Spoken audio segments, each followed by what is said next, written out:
Hi, everybody. This is Steve Biezczat at IQMS. I'm the head of marketing here. Welcome to the Vantage Vista webinar, IQMS webinar. Coming up, we're going to run about a 45-minute program. It'll start off with some comments from Heila Tamar at SMI down in Los Angeles. They switched from the Vantage program to the IQMS system several years ago and had good success with that. She's going to speak to that. And then after that, Heather Peru, the senior person here at IQMS, will conduct an overview demo of our product. And then about 15 minutes before the hour, we'll complete the demonstration, and we'll take questions using the question pane on the right middle part of your screen. And then we'll wrap up at about 5 minutes to the hour. During the course of the webinar, the participants will be muted to ensure the best sound quality so we don't get any feedback. And in fact, if you have the option to mute your phone, it might present some sort of feedback during the middle of the presentation. So with that, I'll let Heila take off, and then she'll be followed by Heather. So Heila, you're on. Thank you, Steve. I want to say good morning to those of you on the West Coast and good afternoon to everybody else. We are a thermoformer located in San Diego, California. We make highly cosmetic parts, primarily for the medical industry. Our parts are fairly durable. They can eliminate the need for sheet metal. So as you probably can imagine, each part could be quite expensive, which means that tracking the individual parts and reducing scrap is extremely important. We started using Epicor Vista in 1999. It was a huge improvement over the pen and paper that we used to use till then. We loved it at first.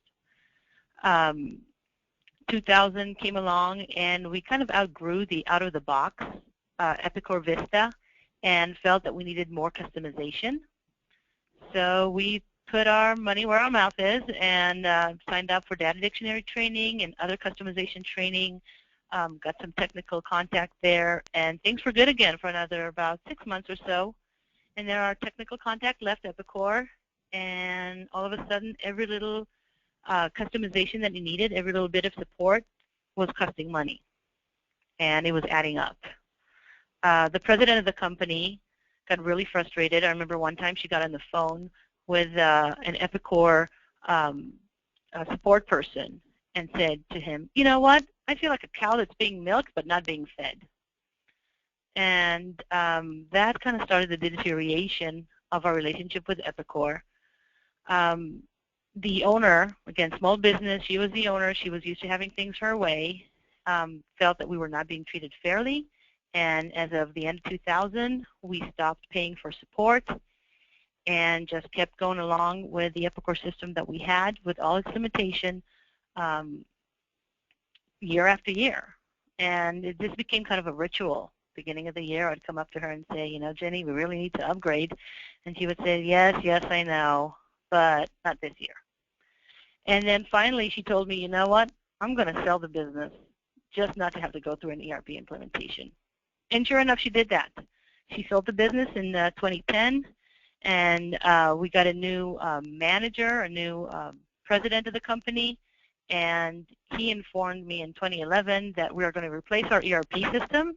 And, you know, I came from the school where before you switch to a new ERP system, you go out there, you check to see what you've got, what options are out there, you check, you know, I spent 6 to 12 months checking the different technologies and finding what's best suited for you, right? I'm sure a lot of you have gone or will be going through this process. Well, not this new boss. He said, we are going to be switching to an ERP system called IQMS. And we all went, IQ what?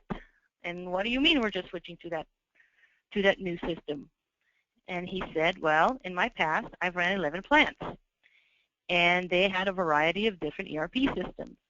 And it was only the plant that ran IQMS that would give me the exact information I needed when I needed it. All the others always had excuses, and it was never the information that I needed. So we're doing IQMS. And I looked at him and I said, oh, so you have a lot of experience running IQMS? And he said, no, I don't even know what it looks like. But I know that once it's implemented correctly, it can do a lot. So I'm gonna lie to you. I didn't like that. I didn't like having us being forced to use a certain ERP system. But he was the boss. He still is the boss, and we went along with it. I became a little more. I liked it a little more when I learned that IQMS had a quality module. And those of you who are not familiar with IQMS's quality module, I suggest you familiarize yourself with it. At the time, we were not ISO certified. We knew we needed to become ISO certified. We got our ISO certification first round, first go, first audit with flying colors. And I want to say a lot of it was thanks to the quality module in IQMS that helped us tremendously in putting that quality management system in place. So having said that, we started our implementation in 2011, and we made all the classic mistakes. Did IQMS warn us? Yes, they did. Did we listen? No, we didn't. So here's the second tip, guys. When IQMS tells you get your bombs correct, they ain't joking. Get your bombs correct before you move on to a new ERP system. Don't transfer your legacy mistakes on. Anyways, that was 2011, and we weren't listening, and we made a lot of bad mistakes.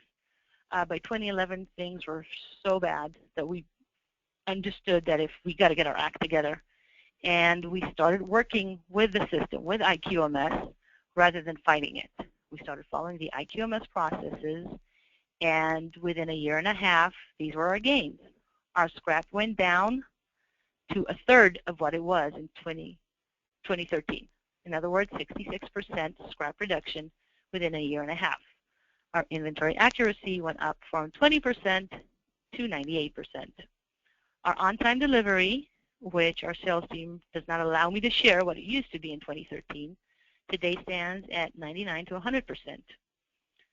All these are good and nice, but really what I love about IQMS is the continuous improvement. And it's continuous improvement due to customization. And that customization is possible because of the IQMS module, which pretty much gives you unlimited support. And we take advantage of that support, and it means some work on our end, but the benefits speak for themselves. So with no further ado, I think the next 45 minutes will be well worth your time, and I wish you all the very best in your ERP implementation. Heila, thank you very much. That's quite a story. I've been to their operation, and it's a very, very nice operation. Heather, you're on. Go. All right. Thank you very much. First of all, I want to thank everybody for attending today, and Heila, that was fabulous. Thank you for sharing, and sharing the good and the bad. I think a lot of times companies can learn more from the things that went wrong than the things that went right sometimes. So we appreciate the feedback and being a great partner for IQMS and our product Enterprise IQ. What I'll be doing today is just trying to give you a little bit of an idea of look and feel and flavor of Enterprise IQ. As well as telling you a little bit about the company. We basically have been running this part of the presentation about 30-35 minutes. It's not meant to, get you through everything and answer every question, but enough to pique your interest and hopefully allow us to come in and talk with you further. While we're going through this presentation, the moderators, Steve and his group, will be watching for questions. So if you do think of a question, you can post it in that box as they mentioned, or you can wait till the end. We'd be more than happy to help you with those. So IQMS has been in business over 26 years. We specialize in companies that are manufacturing environments. I've been with IQMS about 10.5 years. Before that, worked in ERP for 7 years prior to that. I am really excited about what I get to share with you with this product. IQMS really does look at the people that come to us as long-term partners. We've had quite a few companies choose to move off of their Epicor products, and we're very familiar with doing that. We've got people on staff that understand the file layouts and things like that to help you with the data transition part of the process that you'll go through. And I know that's something that a lot of times people are very nervous about. Are we going to be able to get information out of the system? How painful is it going to be to change systems, et cetera? So, obviously people don't want to implement ERP systems every day, but we're very good at doing that and helping companies come off of their existing systems. So that being said, I've got a couple slides that I'll show you, and then we'll go right into software, see some navigation, look and feel, etc., and then I'll open it up for questions. So one of the first slides that I'm going to talk about a little bit is just so you get an idea of the parts and pieces that we offer. So we are a natively integrated single database system. That means for things like machine monitoring, EDI, web portals, quality, etc., they are our software. We develop them, we support them, they're not third-party bolt-ons. We didn't go buy a company to fill a gap or a hole in our system. The problem with those type of situations is you're still maintaining multiple databases. And you have to trust that these batch feeds, even though they may say they're almost real time, it's still a batch feed happening at some point, and you're dealing with two different databases. We took an approach that said, most of our customers, they have not the largest IT staff. Their job is to make product and get it out the door, and not be experts in maintaining a bunch of databases. So we chose to go the path of a single database, single supplier. We support these. We support your database. We support your modules. Now, one of the things that I like to point out to people, a lot of our customers tend to play in automotive and medical and consumer goods and industries like that. If you're ever interested in having web portals or doing EDI, e-commerce, we've got those modules. Those modules are all sitting in the database when you buy the system. They're just not turned on until you're ready for them. So we really work with each of our customers to figure out what configuration you need. Everything is actually sitting there under the covers, if you think of it that way, collecting historical data, but it allows you to phase in and purchase pieces as you're ready for them and as you're ready to roll out that activity. Now, that being said, we have companies who are, again, quality, as she mentioned earlier, is a big piece for them. One of the great things you'll notice when you look down at the bottom when we talk about quality, MRB, deviations, corrective actions, etc., you'll also know that we say things like CAPA and process PQ, and etc. That is because we give you the historical standard version of quality as well as the medical version, because they use some different terminology. So if you are dealing with maybe medical, pharma, etc., you've got the version you need. If you're dealing with consumer goods, automotive, etc., they're both there for you. Little different terminology, little different labeling, but those are the things that are required by those industries. We also have the ability to go right to the shop floor, and we'll be talking about that a little more as we get into the presentation, but to do a couple different things. Production monitoring, basically starting at a couple $100 a machine. We can put a device on the machine, monitor throughput, uptime, efficiency, yield, etc. So true production monitoring. Or you can go to the level of process monitoring. We have some companies that, based on the products they are making, they have some very tight tolerances, some very high quality requirements. So maybe it's OD, gauge, thickness, whatever it happens to be, that you need to monitor not only the speed and the throughput and the efficiency and the yield, but also that job as it was running was staying within its threshold. So we deal with companies that, as our Heila mentioned, thermoformers. We deal with metal companies that do heavy assembly, metal, steel, you name it. And we also give you about 23 different types of bills of manufacture in the system, because we realize in those different manufacturing environments, you're going to be looking for different things. So for a company that maybe does molding, they're going to be talking about cavitation. If it's a company that does heavy hand assemblies, they're going to be looking at cells, and people are going to be their constraints. So we look at what type of operation it is. What do you need to make that part? Is there a work center? How many people does it take? What are the work instructions? What are the test and quality requirements of those operations? And those are all built into what we call a bill of manufacture, versus just a standard bill of material like a lot of systems have out there where it's just a component list. So all of these parts and pieces are available. They're sitting there in the database. It's just a matter of working with you to figure out what parts you need, what parts you may want to phase in.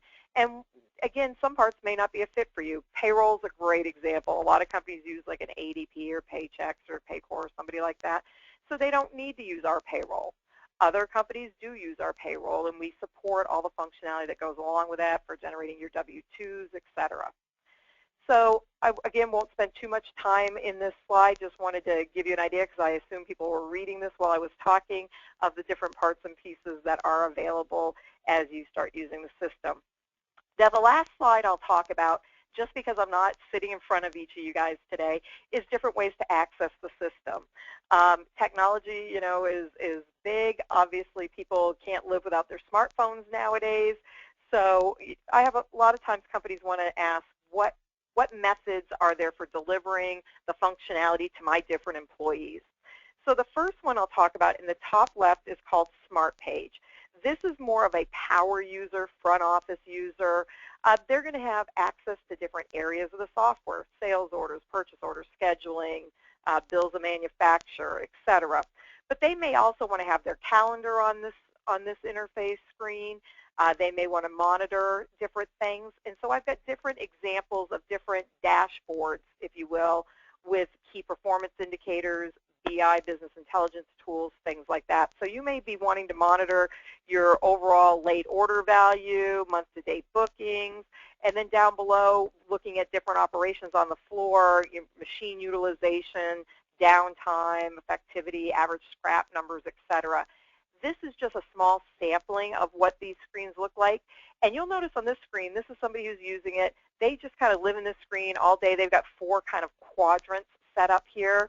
But any user, if you give them the correct security, can set these up themselves. I'll show you that in a minute. It's very easy, drag and drop, and really make the screen as useful as they want as far as the live information that's displayed to them. Now, what we had found is that's great. You know, office users, I want my email there, I want my calendar there, I'm searching the web on things.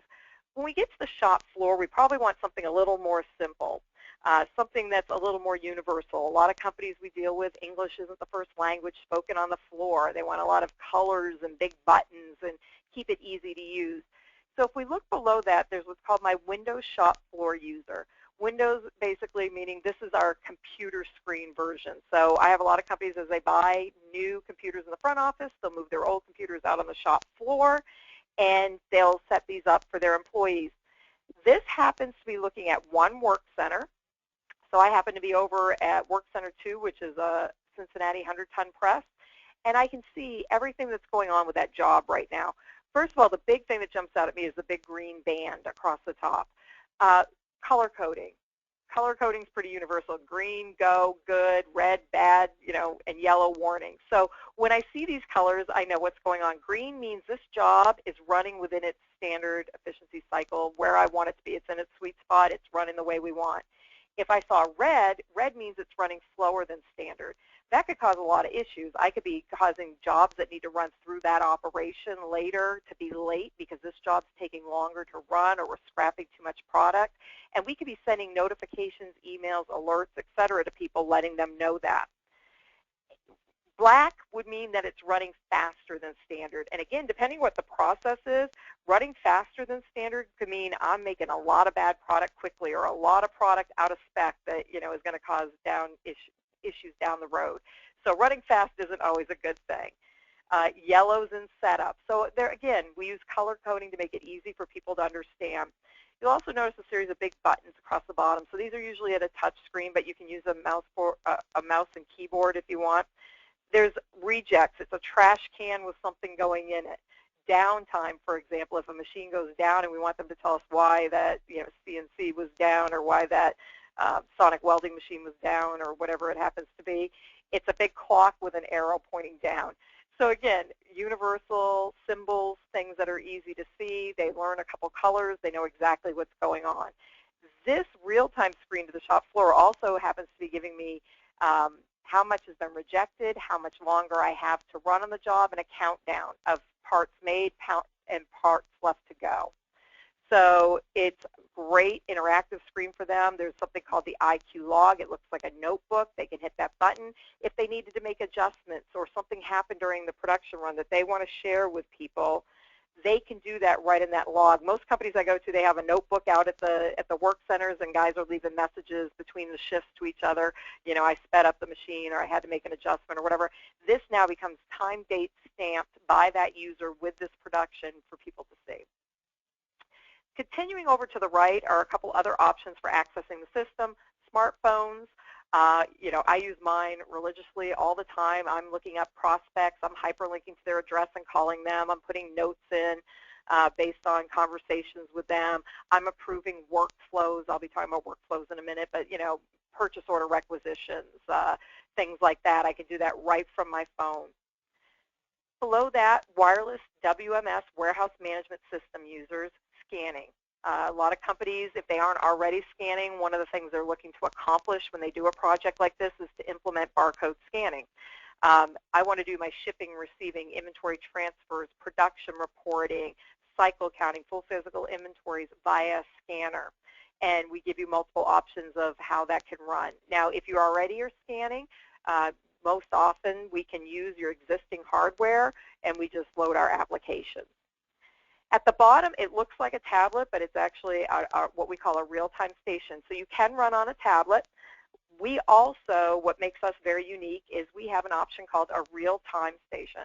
And what that is a 10.1-inch touch screen, similar to a tablet, that is meant to be out in a manufacturing environment. So what happened over the last couple of years is everybody started using tablets and things like that. People loved the idea of the touch screen and being able to use a tablet, but a lot of companies got worried that either employees would walk off with them, they dropped them, they weren't industrial enough to be out in their shops. So a couple of years ago, we started making what are called real-time stations. Again, 10.1-inch screen in an industrial case with a mounting arm meant to be out in the, you know, manufacturing assembly areas. What that does is actually a couple of neat things. It gives our customers another option for getting information in the system as well as viewing information, viewing documents, you know, work instructions, reporting rejects, doing QC inspections on the fly. But it also helped us out as a company because we actually make those. So we use our own software the same way our customers do. We have bills of material, we have work instructions, we have lead times, we have outsourced operations that we deal with. So out at our campus in California, they do the final assemblies and testing, and they make some of the parts out there. But we have companies that do outsource operations that mold the bodies. We have stamped brackets that, you know, allow it to be mounted. So we go through the same exact routine that our customers do with using the software. We order out of it, we purchase, we collect data, we have production information, we do, again, outsource operations, and we do all of that through our software. So we're some of the best testers of our system because we have to use it in a similar environment to our customers. So that being said, I'm going to jump into software now and spend probably the next 15 minutes or so just giving you guys an idea of the look and feel of the software and how that, you know, would look to you guys using it. Now, before I open up my Smart Page, I do want to mention you'll see some of these little blue icons with the I and the Q in it. Those are speed jumps. So I have one called Smart Page that'll open up my Smart Page for me. But we have a lot of companies who they have their guy Bob in receiving, and they just want him to see the receiving screen. He doesn't need to have launcher bars and things like that. You could have one of these buttons that says receiving. He opens it up. It's the receiving screen. He doesn't have to go through options. He doesn't have to go through dashboards. He literally can just execute that area of the system. So a lot of times we'll see that for like receiving, purchasing, some of those areas where maybe they just want to be able to go into that one area and not see anything else. As mentioned, I'm going to go into Smart Page, and I'm going to talk about some of the functionality, look and feel, etc. So the first screen that I came into, for demo purposes, instead of having 4 or 5 different things on the screen, I've set up multiple tabs here so you can actually see the data bigger on your screen, because I never know if people are sitting in front of a computer monitor or trying to put this up on a flat panel. So I try to make it big enough so that you can see the details. You don't have to have all these tabs. I mean, I could open this up and have 3 buttons and my calendar, for example. But for demo purposes, I want to kind of give you guys a nice view of some different areas and make sure you can see plenty on the screens. So the first area I'm coming into is what we call our plant layout. If you're using our machine monitoring, you could see that this one's actually flashing and alarming at me, so there's something wrong at that work center. And when I see things like that, I can just select the machine and right-click. I can view the alarm details. I can jump to the work center. I could go to the schedule. I could see the charting we're doing on that job. So all the places that we thought you might need to go, or if you have a question about what's happening, you can get to with just clicking on that work center. So when we set up the system, you're building your different pieces of equipment, your different work centers or cells. They're available on the list, and literally you pick those up, drag and drop, and lay it out just like it looks out on your shop floor. So it is a true representation of what's happening out there. Now, I have a lot of companies that will actually buy a big flat panel monitor and put this in an area, maybe out on the floor or in a front office or in a conference room, and they can, see this all the time. They'll do a lot of times their morning production meetings with this up and running. So this is a very graphical view. Again, colors. If you remember, I mentioned earlier, green, it's good, it's running the way we want. Black's faster than standard. Red's slower. Yellow's in setup. So again, employees learn a couple numbers. They know exactly what's going on. Now, when it comes to setting these up, I added a tab that says Heather's Daily Tasks, and I added some shortcuts here. But there's also a series of speed buttons up here. So when I'm building one of these screens, I come to these little speed buttons up here, and I can make them whatever I want down here. Now, again, it is looking at security to make sure I have security to do these things. So, for example, there's a weather widget. If I get that and I say I want that to be, the bottom quarter of my screen is going to be the weather widget, and I want it to be this big, I can start putting these down as tiles and lay out the screen and build the screen the way I want. These happen to be the software functions that I do most frequently, so I have set these up. Again, very easy to use. Configure shortcuts. It shows me all the modules or areas of the software I have access to. So for demo purposes, I pretty much have access to everything. And I can add or remove functionality. Now, this is a lot of icons to look through to add onto my screen. So we did come up with some ways to help you for that. So if I knew that something I wanted to do had to do with asset management, and maybe it was the preventive maintenance module, and I wanted to add that to my screen, I can just select it, add it to the screen, and I could say, you know what, I want it next to employee training, apply that, and it's added it to my screen. Now, again, these can be locked down. You can actually import dashboards and export dashboards. So if you've got a company standard you come up with, you can go ahead and build those and then share them with other people so everybody has a similar looking screen. Or you can import, you go by somebody's desk, you like the way they've got theirs laid out, they can share that dashboard with you and allow you to basically just load it on the fly. One of the other tools right in the base system is our workflow page. Now, one of the things I want to mention with workflows and approvals, this is a big buzzword nowadays. Based on the modules that you're using or the pieces of software that you choose to turn on and purchase, this is my hot list for the day. So when I come in the morning, this is telling me everything that requires my attention right away. So I have purchase requisitions to approve. I've got documents that need to be released. I've got corrective actions that I'm looking at, all the way down through I've got an expense report to approve for one of my people. So it basically will list them, and it groups all the similar things together. All my requisitions will be together, so I can go right through. And if I look at it very quickly and go, okay, yep, we need that, I can just do a quick approve is an option if it's something simple. Or it could be something more involved like a corrective action. When I open that up, it gives me the details. It tells me which step in the process I'm responsible for, what part this pertains to. It's a guide connector, an area to write responses, and a checklist that needs to be completed. So I can make these critical required steps that it won't allow them to move on unless they do it, have them go through the checklist, and then it will route it to the next person to do their part. So we could have sequential workflows where it goes from me to Steve to Nicole to Bob, and once I sign off, it moves it to the next people in line. Or you could even do a broadcast where maybe it requires 3 people to sign off. It will send them all at the same time, and then once the 3 have signed off, it closes it out, finishes it up, sends it on to whoever that needs to be. We also, in the system, in addition to having canned ones that come for different areas like corrective actions, deviations, purchase requisitions, you have a more generic tool. For example, in the CRM side, we use it ourselves. When a company buys the software, a workflow kicks off. Has the contract come in? Have we sent them thank you cookies? Are the main contacts set up? I see people set up workflows for the hiring process when you hire somebody.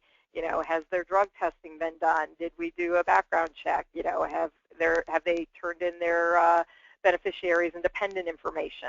So you can really build workflows for anything that used to be a manual process. I joke with people, cutting down on all those emails or those folders that you wonder whose desk it's on right now because you're waiting for all the signatures becomes an electronic file now.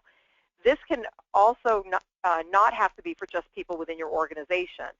This can be sent to team members or people outside the company. So a lot of times we'll see customers have their customers have to sign off on a deviation or a quote process. It can hit that point in the process and send those external of the company. They get a hyperlink. They need to put a username and password in there so it meets 21 CFR 11 compliance for electronic signature. And then once they do their parts, it brings it back in internally. If it's, say, the president and he's in Myrtle Beach playing golf and isn't in his office, those workflows and those notifications can go right to a smartphone. So that's a really powerful tool that's in the system that we use very heavily ourselves. A couple last-minute things to mention. Reports, we come with over 1,100 canned reports. These are totally modifiable reports. You can basically build reports from scratch, or you can take existing reports and modify them and create your own version. So I say 1,100 reports, and all of them will be 98% of where you want them to be. There's still going to be that 2% where you say, I want it vertical versus horizontal, or I need another column over here to the right that says something. But this is just an example of good old reports that come with the system. We actually give you multiple reporting tools in the system. I don't have time to show them all today, but one of them being this type of report. We have an alert tool in the software that allows you to set these up that if I want to come in and run them on demand, I'm running it right now. But it could be that every day at 7 a.m. I have the alert mechanism in the background. It runs the reports, emails them to me, and I get them as soon as I come in, sit down with my coffee in the morning, I open my email, and the reports are there for me. So those are one version of reports. We also have the dashboards that I talked about. This is a graphical representation of some of the key metrics that you want to monitor as a company.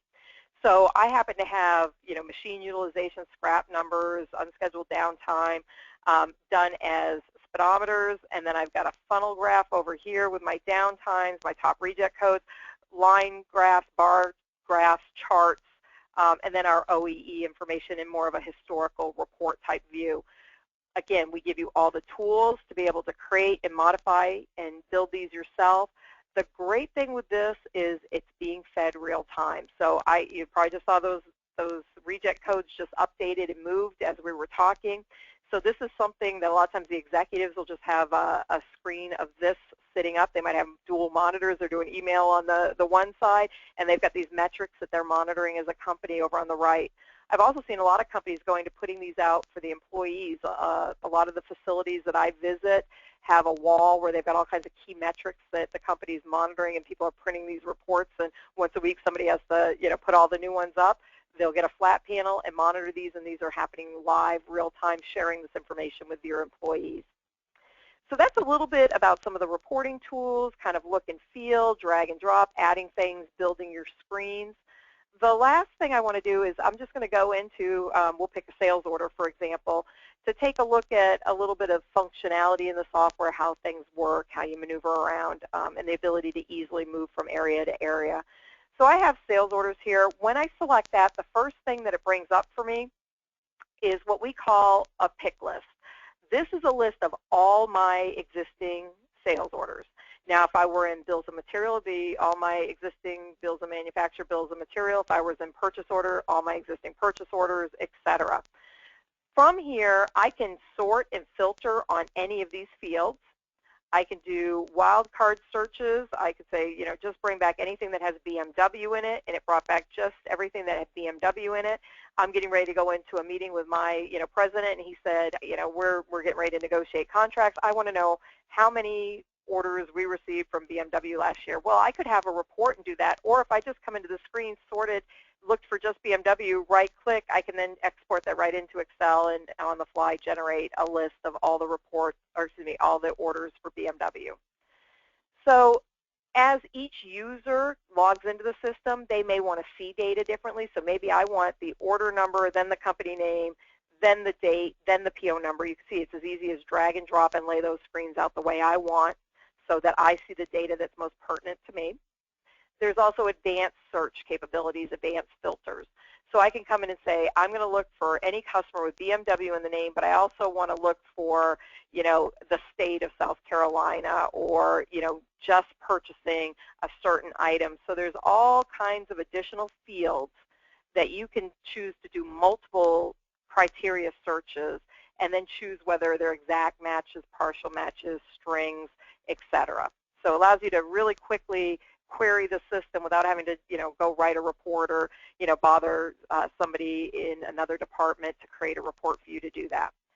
Whenever I'm working in the software, sales orders, purchase orders, bills of material, bills of manufacture, etc., when I come into one of these pick lists, at the bottom you'll notice there's the new button. I want to enter a new order. I hit that button, it's going to bring up the screen for me, and then it's going to ask who is the order for. Now I can start typing a name and it will bring it up, or I'm just going to pick ABCO, our first guy at the top, gave it an order number. You can require that any field is mandatory to be filled out. So you can require that they have to put a PO number in there, or there has to be a delivery date. You can make those mandatory. It defaulted to bringing in my default bill to ship to, but we have unlimited bill to ship to, so if I wanted to see all the different locations, I could change that from here, but it came in with my default one. We tried to think of everywhere you may need to go when you're working in the system. So if I have a question about this customer, their bill to ship to information, all I do is right-click up in that area of the software, and I can jump to the customer record, bill to information, etc. from there. Now this order entry screen is for an order that has items, line items, and releases. So I have my header information at the top, the line items, and then the ability to have releases with that. Now I've got this as my default because every time I do a demo, I have people say, is there a place to have the salesperson? Is there a place to have discounts? Can I put notes in the system? So I've got everything turned on right now. We allow you to have notes at the top level of the order, notes at the line level, or notes, and it's further over here to the right, on the individual release level. So the ability to attach those notes everywhere in the system. If you were more of a situation where it's an item, a date, and a quantity, you can turn on what we call quick order entry. So when I do that, the line releases go away. You can see it's a little bit cleaner screen, a little less detail there. So just kind of showing both ends of the spectrum. What makes your company happy might be somewhere in the middle, and you can turn off and move those fields that you aren't using. But this is just an example of what you can do. Now, one thing that is consistent throughout the software is there are multiple tabs. You'll see them as we go anywhere in the software. The information that you're looking for the order, user fields, we didn't think of everything that you might want in there. So I may want it to be Heather's info. Now again, with security, you've got the ability to build out whole screens or whole tabs of information. Documents everywhere in the system. Internal, basically similar to WordPad. External, the ability to attach documents, pictures, etc., Excel spreadsheets, and email correspondence, drag and drop. So somebody sends you an email with an attachment with a purchase order with specs. You can drag and drop it right in here with all the attachments. Even if you delete it out of your inbox, it's still here in this record. So I'm going to add a quick line item. I've got the ability to enter it either by our item inventory number or by the customer's number, AKA, also known as. So if they use a different part number than you do, you can enter it by either number. When you set up the system and you set the customer up, you choose whether the documentation shows our number, their number, both numbers, whatever. So you could use an internal number. It would show up on work orders, everything internally. At the point it gets to go into the customer, the labeling, the invoice, etc., can say their part number or both. I can also say filter to just the customer's items. So maybe we sell this customer 15 different items. When I select that, it just gives me a pop-up box of the items they purchase or buy from us. I can just select which one they want. I'm actually going to come in here, and this was already sorted on VOL. Again, I would see a list of everything they purchased, but I'm going to use the volume cup for purposes of our demo today. So I already had it defaulted from an earlier demo to the volume cup. So I could just double-click or select that. Notice a pop-up saying that we usually charge a setup charge of $150 here. Notes everywhere in the system. Pop-ups, very easy to turn on. I've got a lot of pop-ups and notifications turned on for demo purposes today to show you how, because of the native integration and talking within one database, the capabilities to notify other departments very easily of things. You would not have to have all these turned on if you didn't want to. So I'm like, okay, great, setup charge of $150, that's fine. Now I've got the ability to basically come in and enter a quantity. Now I could just say, I want 10 of these, for example, and do a single order for 10. Or I could want to do blankets with multiple releases. Now, I'm a salesperson. I don't want to type all that in. Notice my cursor changed to what I call the jumping man. It looks like a little guy walking. I can do all kinds of things from right here. So basically, I'm going to say I want to generate releases. Now, notice it says authorizations required to take this order right now because we have a corrective action, 5 material review boards, and a deviation against this product right now. And I could go over and take a look at those if I wanted to. I could see those records, see what's going on with the product. If it did need to be locked down, your people would not have the ability to get to the OK button. It requires somebody with a higher security capability to approve taking that order right now. For demo purposes, obviously, I need to be able to move on. So I'm going to say, OK, thanks for telling me that, quality department. But I'm going to still take the order. And then I can tell them that I want to do 10 releases of 5,000. If like most customers, we wanted it yesterday, but we'll say starting on Monday, and we want them every 7 days. So first of all, it's telling me that it's greater than the blanket quantity that I had set up previously for this part, so I could update that if I wanted to. All right, and it's also saying, do I need to update the price? So notice it changed the price. So it's always doing a check to say, what is our agreement with that client? What are our price tables and price breaks? And verifying that I'm doing what I need to do. Another pop-up warning informational piece that you can have is if you require minimum buy quantities or full carton quantities, they have to buy them in, box size quantities, we can do that. It filled in all my releases at the bottom. Now I could come in here and say, you know what, 8/31, they called and said they're shut down because it's going into Labor Day. They'd like to get it on the 28th instead. I can do that. I can change these as I go along. Now, one of the other things that is really nice is maybe they called up and said, you know what, that second release, I need it to go to a different location. So instead of going to the Falmouth, Mass location, like the other ones, what the default for the whole order was, I'm going to take this one line item and I need it to go to our El Paso location. And oh, by the way, they really need it. So my default is ground freight shipping method, but just this one release, I'm going to FedEx that to them because they're in a real rush for that.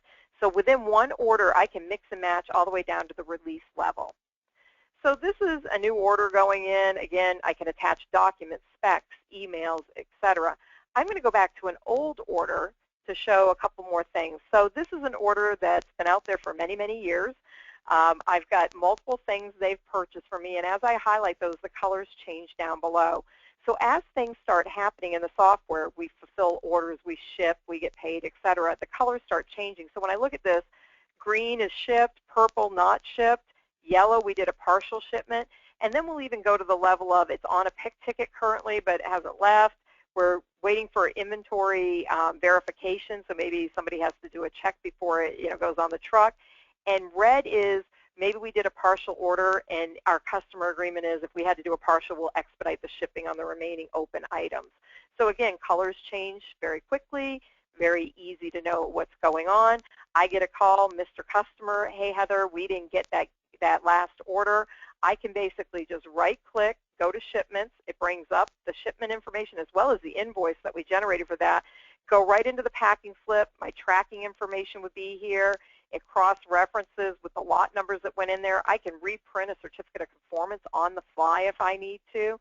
So, I proved to him I hit that tracking number. Your guy, Bob, signed for it yesterday.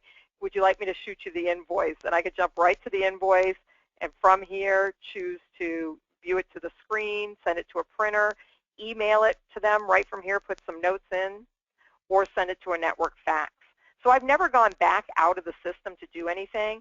I've done that all from this screen because, again, we tried to think of the things you might need to get to or have questions about.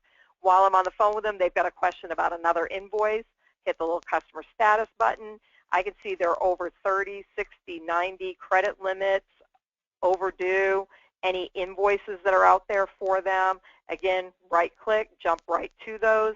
I'm interested. They're on the phone. They're trying to beat me up for a bigger discount.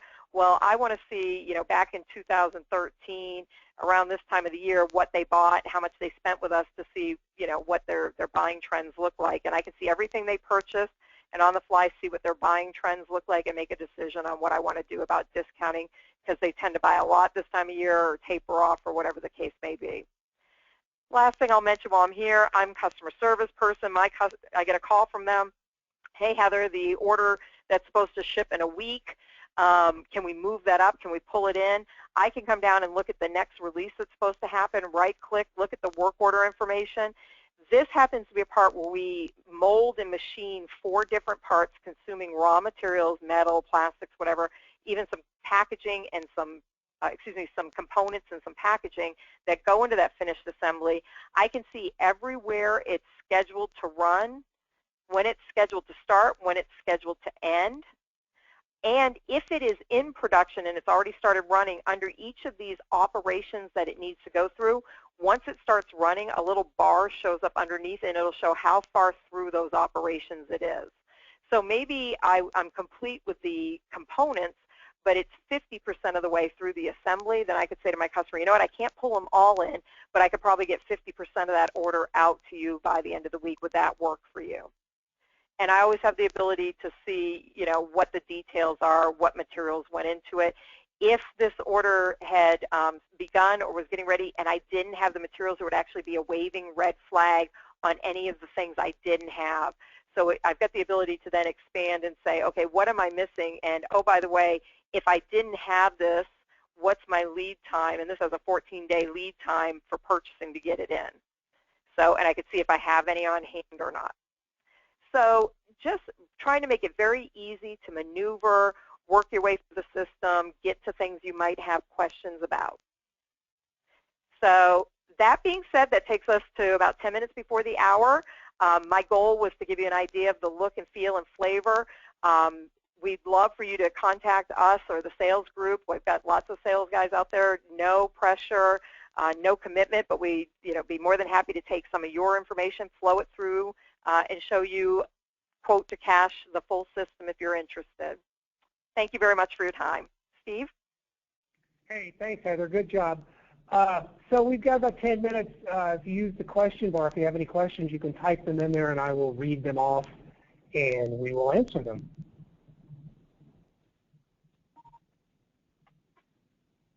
Watching the question bar. Yeah, we'll watch and see. Okay. Data conversion. Data conversion. That is a big, that's a big question we hear from companies, especially when we're converting them off of other systems. So we actually have a 2-step process for bringing data over. A lot of people concerned that how good is their data in their system, or I've got a lot of old data that may not be accurate anymore. I've got prospects or customers or vendors in there who maybe have gone out of business. So what we do is we've got a tool that we use to export that data out of your existing system, get it into a format that you then can basically scrub or clean the data. So it allows you to basically go through, get rid of the junk that's in there, maybe change some formats, standardize, and then we import that into our system so you're bringing good data in. That being said, right in our standard terms and conditions, a lot of the static data, items, customers, vendors, balances, we bring those in. They're included in the implementation. We know that those are a concern for people. The big thing I always kind of playing devil's advocate say to people is, we're fine bringing that data over and going through that process with you, but just keep in mind, is the data good and is it relevant? So do you want to bring that over, or does it make more sense to start clean? You don't have to make a across-the-board decision. You might choose to bring balances and customers and vendors in, and then inventory masters, you may choose to do those clean. This is a good opportunity to obviously look at your processes and decide, hey, we want to change our numbering scheme. Well, if you want to go through changing your numbering scheme, probably the time to do it is now when you're setting them up. So we work with you to figure out, is most of the data in a format and reliable enough that you want to bring it in? If so, let's get that cleaned and bring it in, and what areas might make sense to start fresh. Okay, there's a couple, so I'm going to speed. Okay. I'm trying to summarize. That's okay. product holds, does the system have the ability to hold product by regions, countries, or customers? Product holds, I'll just go by regions.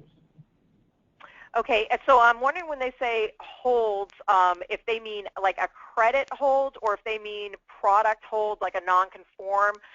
So yes to both of those, but if you're talking about the product itself, there could be a process that you go through for a hold for customers that it requires maybe additional checking and documentation. We've got the ability to put, we call it non-conform or hold location. It's highlighted in red. The thing I really like about that, and if Heather, additional information, registration holds. Registration holds. So they have to register that it's coming into the country, I'm assuming. And yes, we have companies doing that. That might be one that also we want to take offline for that person and talk a little more about their process. But I'm assuming what it means is they've made the product, it's got to hold until it's registered, and they can either ship it to that country or that customer based on the ship to location. So yeah. Okay. All right, good. And then going quickly, CRM question mark. Do you mean sales orders and accounts receivable or real CRM? We actually have a full CRM system that comes in the base package.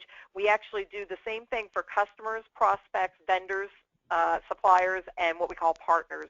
Appointments, meetings, mailing campaigns, ability to do big mail blasts, group mailings are all built into the system. And just to show you how integrated with the system it is, for example, if I'm in an order and I do a quote for a customer, right at the top here is the ability to schedule a call, a meeting, or an appointment. So I'm in order entry, and maybe I need to set up a call to follow up with them on this order, or maybe I need Steve to do it, or our person, Joe Wilder. I could say follow up on quote, assign it to somebody else, and it shows up in their CRM queue. So and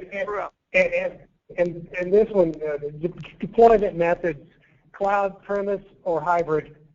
Great question. We actually do all of the above. So we've got historical on-premise where you've got it loaded on your server, or we can go cloud-based. You can either use your own cloud hosting company, or we partner with Amazon. So through us, we offer a cloud hosting option, basically on the backbone of Amazon's server farms. Yeah, and I'll add to that. You can pay for the licenses up front, put it on premise, pay for the licenses up front, have it hosted, or have a SaaS pricing model and have it in the cloud in Amazon. And we actually have a program where for the first 6 months as you're rolling out the software, we will do a free hosting environment for you, and then you can choose to continue that or move it on premise. All right, good. And one more question, I think it came from the person who asked the CRM question because of the same form of the question. MES, you mean like MATEC, native? Yes, so Manufacturing Execution System. So it's like MATEC, if you're familiar with that. We do the production monitoring. We also do process monitoring, and we partner with RJG, EDART, if you want to go, for example, if it's a plastics company and they want to go in mold. We can even go to the level of the in-mold sensors with their sensor product, EDART. And the next question is localization, and the answer to that question is yes, it's localized for 10 countries, and we will we're going to send an email after that. We'll put the 10 countries in the email rather than list them here. It's all the usual suspects. Yeah, and the language is available, absolutely. Okay. Yeah. I don't see anything else flickering on the screen. Timing is right. I think we're going to call it a wrap. Thank everybody. We will follow up with a recording of this or a link to a recording of this and contact information, and we will include the 10 countries where the localization is applicable. And we'll call it a thank you, everybody, and we'll see you on the flip-flop. Bye.